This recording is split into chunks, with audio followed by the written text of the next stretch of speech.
วัสดีครับพบกับเราช่องปากลาโอบุญนะครับผมโอ้โหทางแม่ทางลูก8 โมงเช้า9 นาฬิกายังไม่ตื่นนะครับผมโอ้โหหลับสบายอ้าวแม่คุณแม่ตื่นแล้วคุณแม่ตื่นแล้วส่วนคุณลูกโอ้โหคุณลูก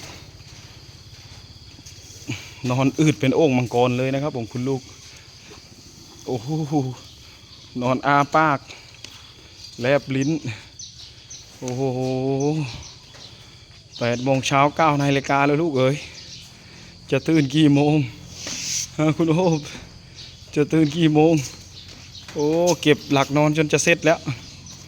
ตัวเองยังนอนก้นโด่งตะวันทอตะวันแยงก้นแล้วลูกเอ๋ยโอ้โหดูนอนน้ำลายไหลนอนน้ำลายไหลคาบน้ำลายโอ้คาบน้ำลาย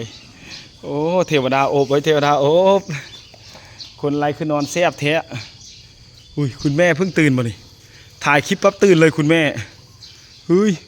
ถ่ายคลิปปั๊บตื่นเลยบอกคุณแม่โอ้โหโอ้ยเข้ากล้องไม่ได้ตื่นเลยโอ้ยหลับสบายเลยนะคุณโอบเอ้ยคุณโอบหลับสบายครับ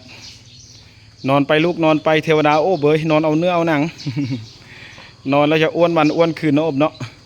การพักผ่อนที่ดีคือการนอนหลับวะสิเนี่ยนอนไปโลดเทวดาโอบเอ้ย